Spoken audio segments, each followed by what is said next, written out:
and welcome to Knitting on the Farm podcast episode 20. Today is Wednesday the 24th of March. It is a beautiful day here. The sky is so blue, the sun is shining, there's a little breeze in the air, and it really would make your heart sing. It's such a lovely morning. And isn't it wonderful how when the weather is better, you always feel so much better as well, so that's really good. So today in the podcast then, I want to chat up to you as always about all my knitty goodness, and the format will be our Ravelry news, some things that I have completed that are off the needles, some new things that I have put onto the needles, a little bit of Postie, some sharing the love, and then a little chat to finish off the podcast at the end. So let's start with where you can find me then. All the links will be down below, and you can find me on Ravelry, on Instagram, and there's also an email where you can send me a message directly if you so wish to do so. And please feel free to do that or send me a direct message on Instagram. I think I better say who I am as well. My name is Angela. For any new subscribers, thank you so much, and for returning subscribers, thank you for coming back again. I really appreciate it, and thank you for all the comments down below. I live with my husband Andrew and our little dog Lola in County Down in Northern Ireland. We have a small dairy farm, and my father-in-law also has some sheep, which I've almost finished lambing at the moment, so things are starting to quieten down with baby lambs running around, which is good. So let's get started then with some Ravelry news. Across in the Ravelry group then, there are two make-alongs running now.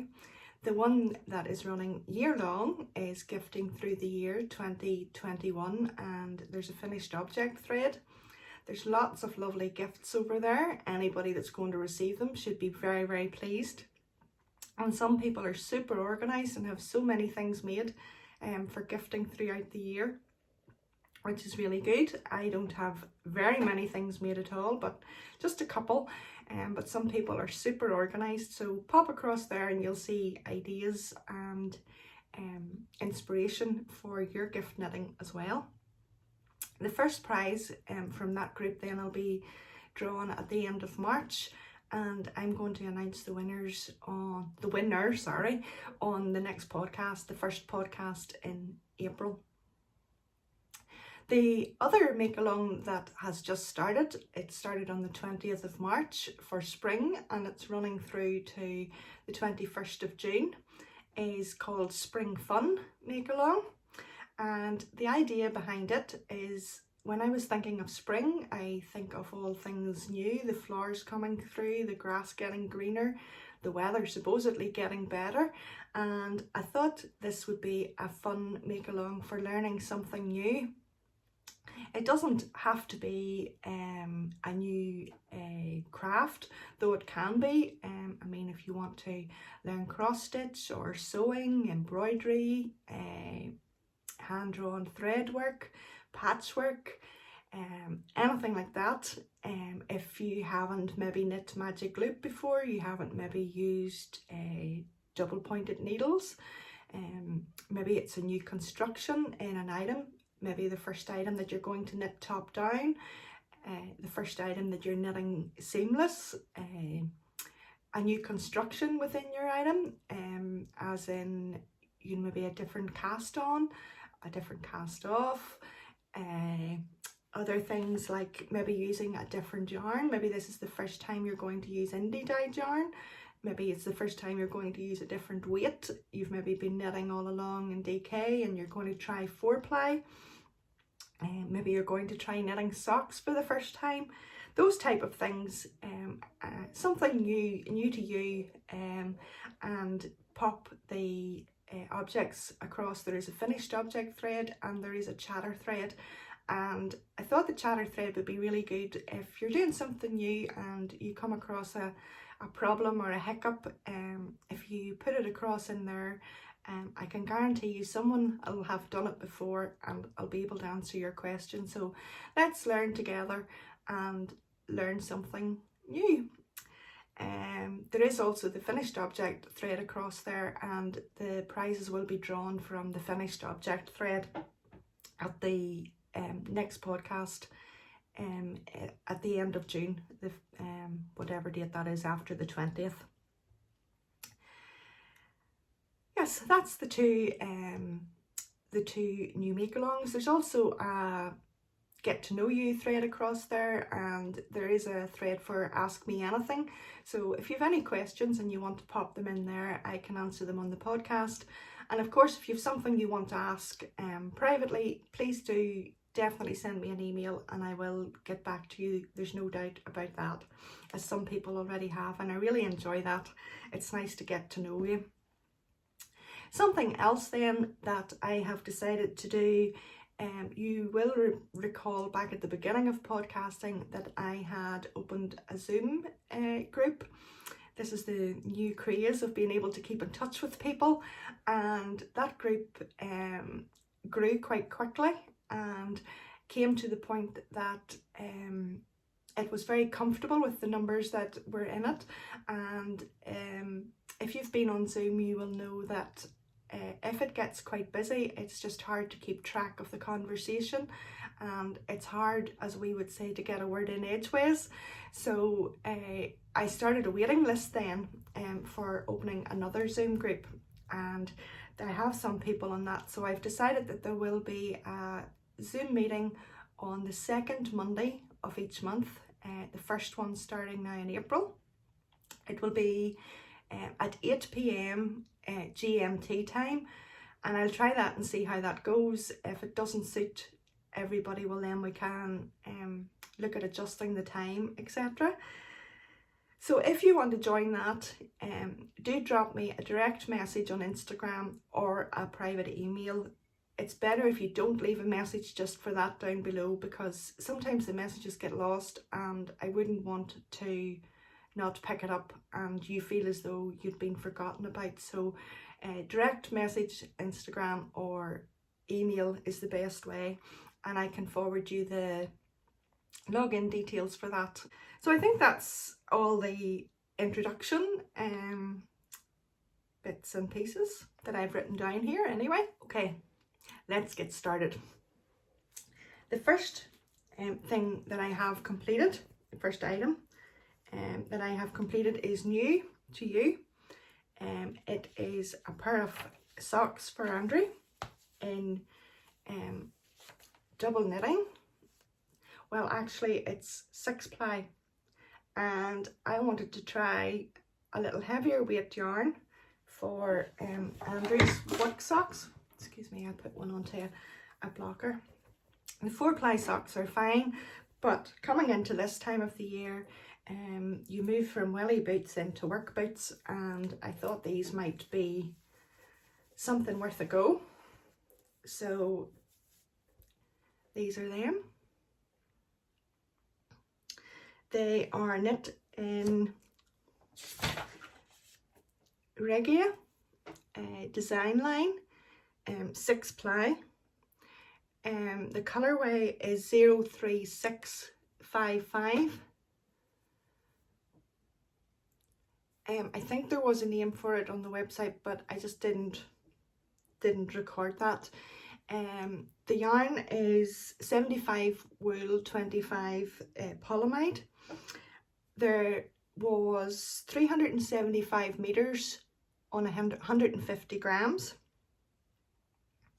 and it took 65 grams to complete these. Now there is a really long leg on them by request. The leg and the cuff is 3 by 1. Yes, 3 by 1 rib right down the leg. The usual heel flap and gusset, and then the stocking stitch foot, and just the usual excuse me, the usual toe. I cast on 48 stitches and I used a 2.5 needle.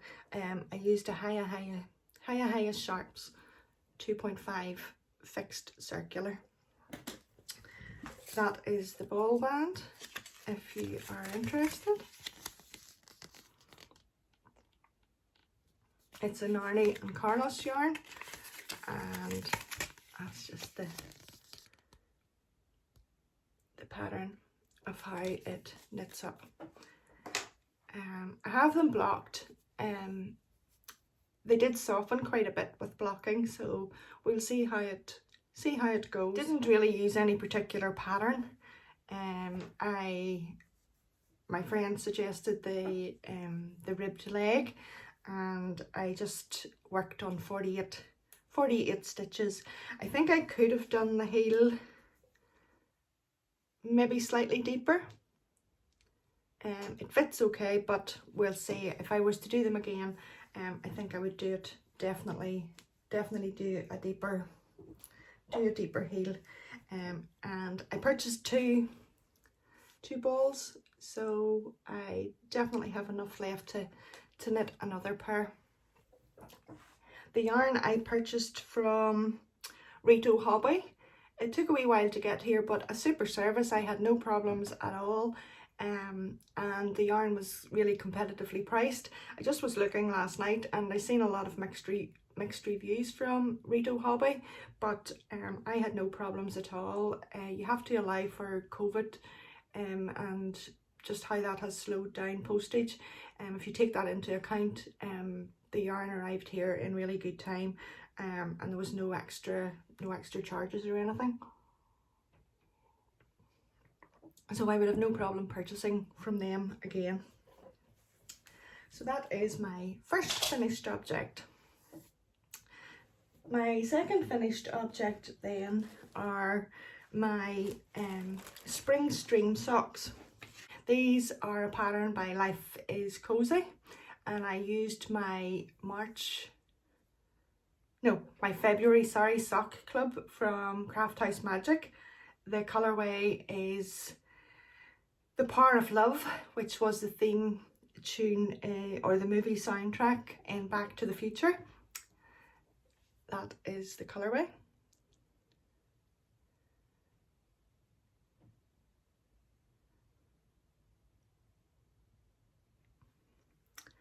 If you can see, there's a little detail on the toe, which I thought was really nice, and I could incorporate that into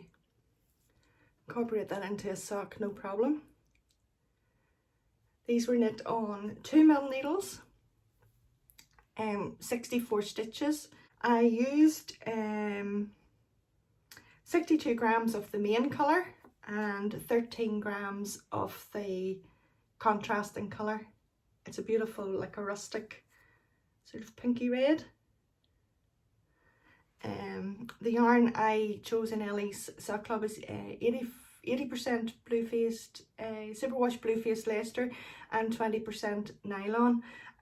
Her sock clubs are really good because you get a choice of your yarn base, which you don't always get, and a choice of weight as well, so you could have a double knit if you wanted. So these can be put in my gift basket. So let's move on then to what is on the needles, and these are a couple of new things that you'll not have seen. I cast on another pair of socks. Oh, sorry, I do have one more finished object, and I chatted about it on the last podcast, excuse me, and I have it finished now. And it is the Musselburgh hat. I'm sure everybody has heard lots about this hat. If you follow Kay of the Crazy Sock Lady, you'll have seen she has knit a lot of these. And last time I had almost finished the tube. You start off with doing your increases, and you knit the tube to the required length. I did say I had ran out of yarn, so I added in another colourway just to finish the hat.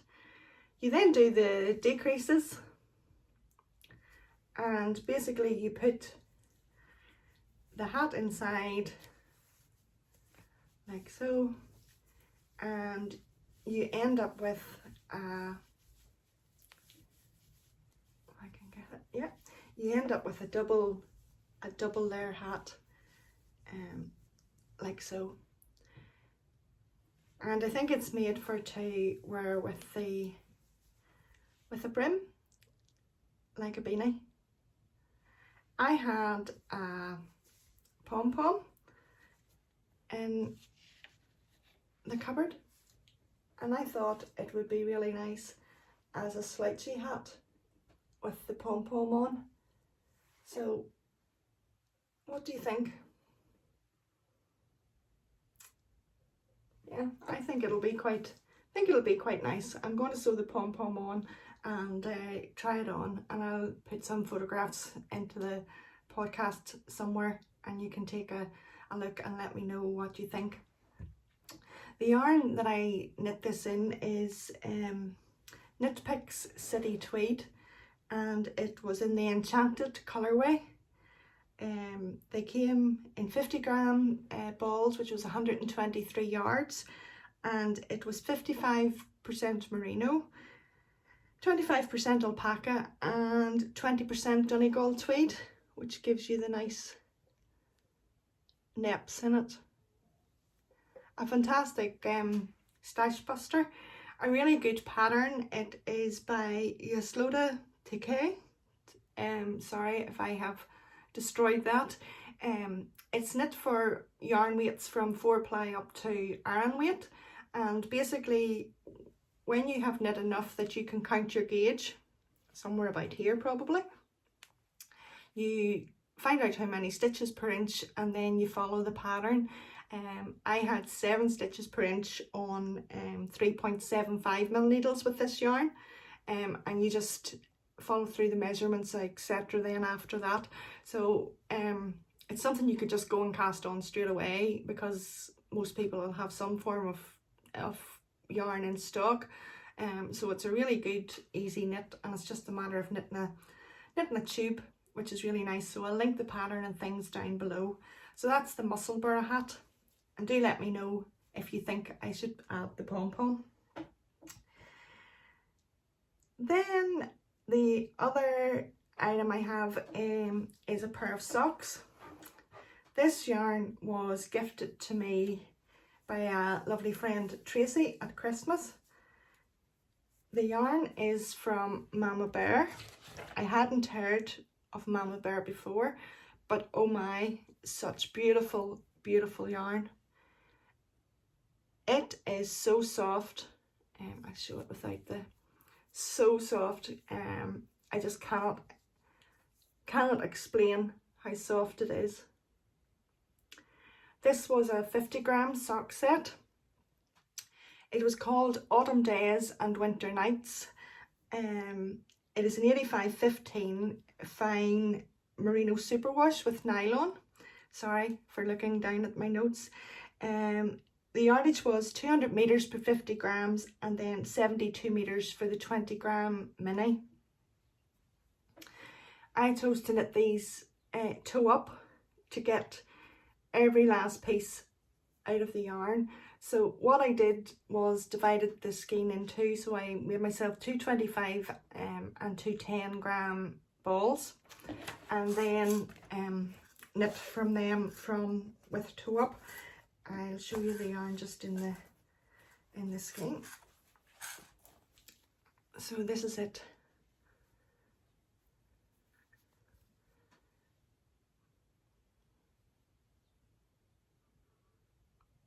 Some lovely colours in there, and then a nice grey contrast.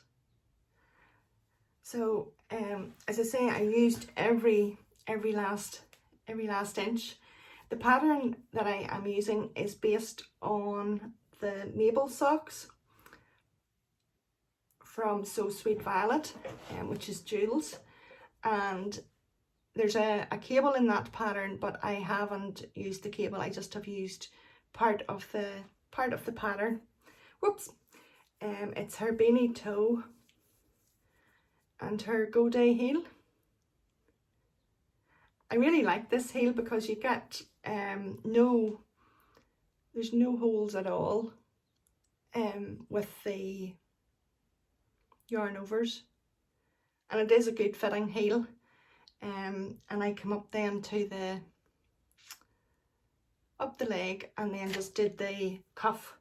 I did 10, 20, 30, 40, 50, 20, 30, 40, 50, 60. I did 70 rows in the foot, then the heel, and I've done 55 in the leg was what I got out of it, and then I think it was a 15 row cuff. The bind off I find on toe up socks really bothers me. I don't like it when it sort of fans out, really bugs me. So I searched for this bind off. Can't remember what it's called, but basically what you do is you do a yarn over every other stitch, just to add some stretch in there, and it is a really good stretchy bind off and pretty neat as well, so I did enjoy that. So that is the first sock then, from the Mabel sock pattern of So Sweet Violet, and I have the second one cast on, but I just have the toe. I have the toe complete, so that's how it looks when you start at the toe. So I'm just going to start and whiz up the foot. I'm using 2mm fixed circulars Chiagu. I love these, love the cord on these. It is quite stiff maybe for doing toe up, but it's still really my most favourite needle. So that is another item on the needles. I've started another item, and it is the sock set shawl. Just find where I have my notes in it. I thought I would use my March sock club for this shawl because it was so beautiful. I thought, no, I won't put it into a pair of socks that won't be seen. So I am putting it into a shawl, which is by Cozy Up Knits. This was based on the song I've Had the Time of My Life from Dirty Dancing, which I remember watching in awe when I was much younger. Still quite like watching it. It's maybe, yeah, that's quite true to colour. It's a lovely soft pink. And the mini skein that came with it is the pink colour. And for the third colour, I'm matching it just with some of Ellie's yarn that I had in stock. I think it's called Ordinary World, but correct me, Ellie, because you know I get my labels mixed up. I ran out of the pink, and Ellie is kindly sending me, she dyed up, so I'm able to get another pink to complete it. So this is the shawl.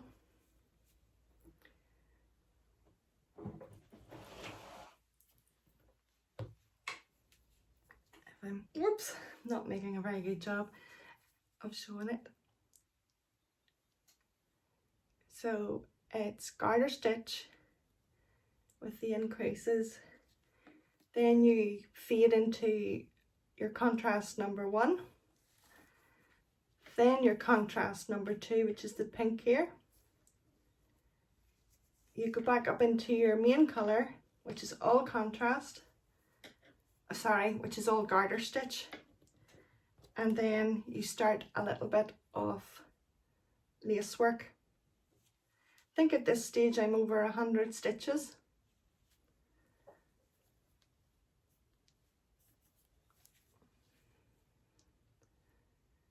And I'm really enjoying it. I don't have an awful lot more to do. A lovely pattern to knit. It's really relaxing when you're on the garter stitch. Just need to keep an eye on the lace work like everybody everybody does. I'm not sure if anybody that can knit lace without having to concentrate a wee bit, but you can just see the beauty of the yarn. It's just you cast off on one side and increase on the other, so every row you're adding a stitch. It's a crescent shape. Nice colours, I think, for coming into the better weather, and so soft, and it'll be even softer when I block it. You can see the colours. I will add some better photographs in for you, because I'm really not doing it justice at all.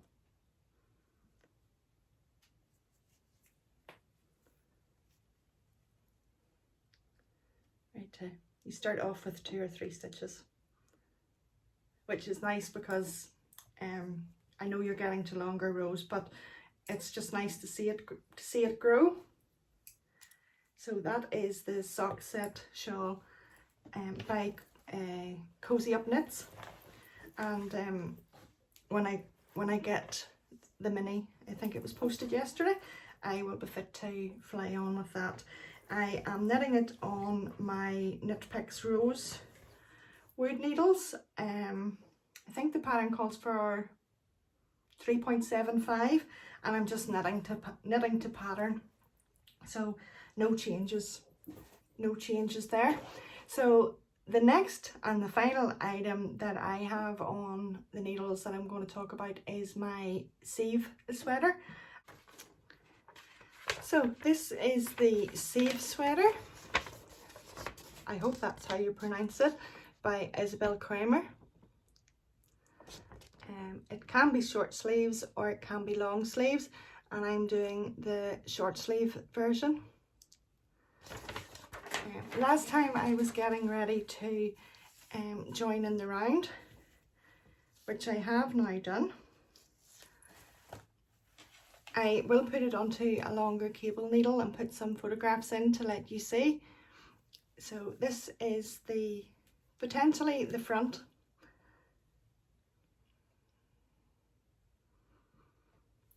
And this is the back. But can be worn either way. This is one of the ones that was a new construction for me, and I think it's the way a lot of Isabel's patterns are constructed, so if I'm knitting one of hers again, I think I have some in my queue, I will know what's happening. You start and knit the back, and then you join at the shoulders like so along here.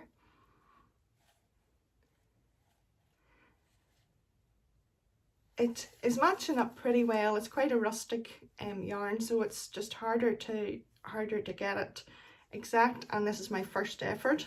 It's just a boat neck opening, and then you do the other shoulder, and then this is the sleeves. It's like a drop shoulder, so this comes quite far down. Once you get to the desired length, then you join it in the round, and on each side, if you can see there's a little bit of pattern. It's just a split knit and purl, which is really nice, just to have that wee bit of detail going down the sides of it. It's a lovely knit, though the wool is it's a little bit itchy when you're knitting it, so and it is quite heavy because it's lit loopy, so I need to be, you can just do a few rows at a time and get used to doing cables again. You can see there, it's a 4-row pattern repeat, so it's not complicated, but you just really need to keep your wits about you. But I'm looking forward to getting that finished coming into this time of the year now. It'll be nice with just a long sleeve top underneath it. This was my birthday cast on, so I started it in February. The yarn is the Loopy Lit Loopy, and it's 100% Icelandic wool. There is 100 meters to 109 yards per 50 gram skein, and the colorway and dye lot was 98400085. I purchased mine some time ago from Wild and Woolly, and I did check and they did have some of the colours still in stock. So that is my sleeve sweater then by Isabel Kramer. We're getting on not too bad. Okay, that's everything. The metamorphic sweater is, I'm working on the sleeve and I have most of the colour work done on sleeve number 1, but I didn't bring it to show it to you. I have made a decision on my fern and feather sweater and I am going to frog it.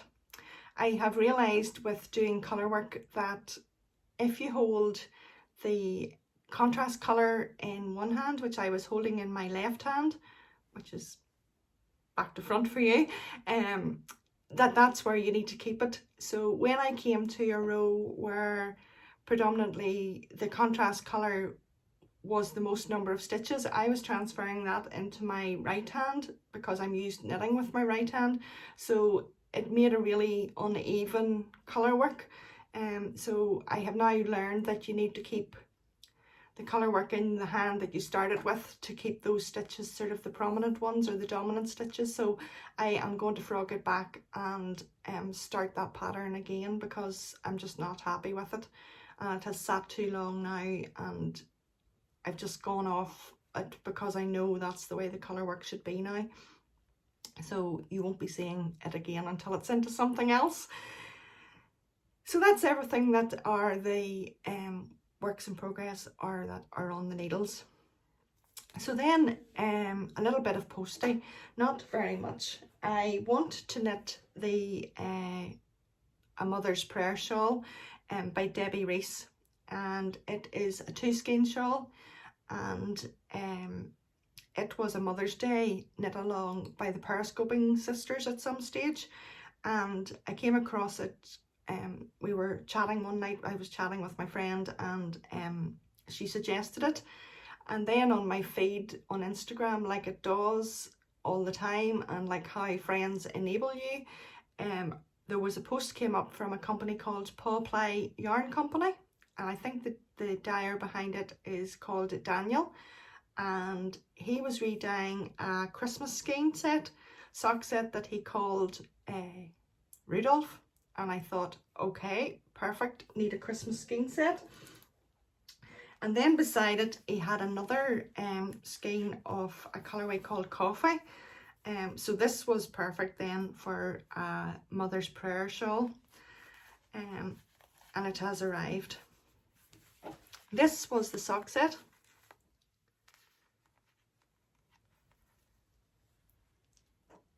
And that's a perfect colour. The red is coming up pink there, but that's what it is. It's a pinky type red. It's not a real traditional Christmas red that you would imagine. And it has the coffee colourway in it, going down through the reds into the browns. It's absolutely stunning. It's beautiful. It's so much nicer than what it was in the picture that I seen. And then this is the coffee.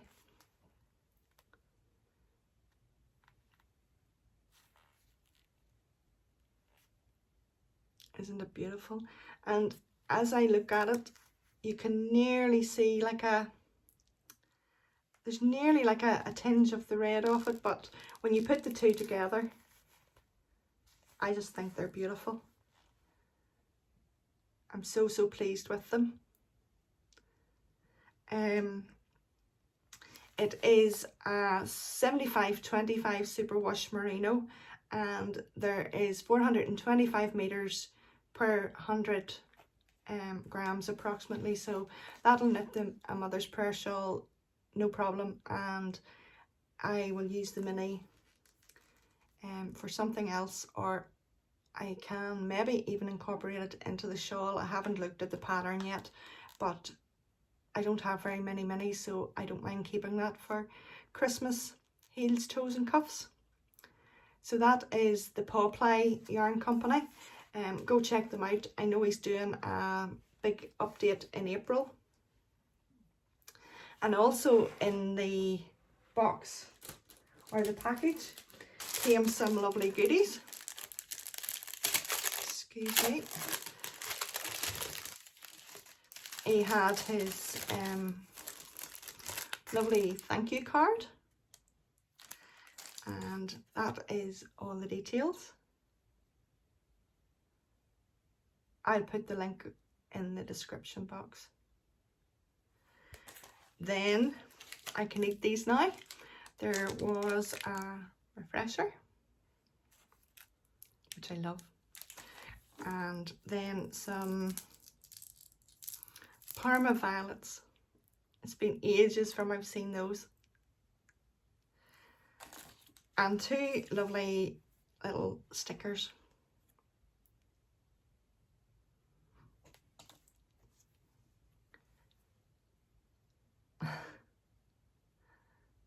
I think it's always really cute when you get some wee extra thing in your package, isn't it? It makes it, and it to me it's just something that makes you twinkle back to that supplier. So it does. So thank you, Daniel, for sending that, and I look forward to knitting with it. Okay, then that leaves me just with my share something. And the last couple of podcasts I have been sharing some podcasters, and today I'm going to share a podcaster and something that was really useful to me. The podcaster is a girl called Claudia, and she is called the Kitchen Knitter.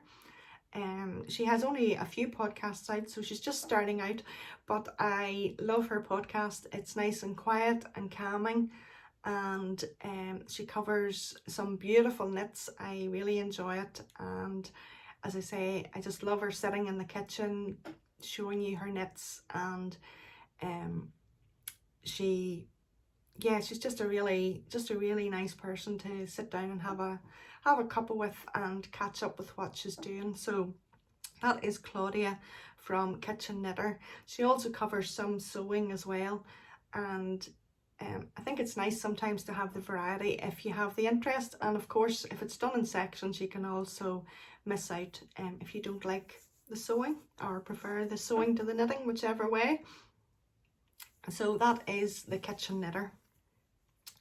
The other thing that I wanted to share is something that I find really useful, and it's called Heels by Numbers, and it's on the website socknitters.com.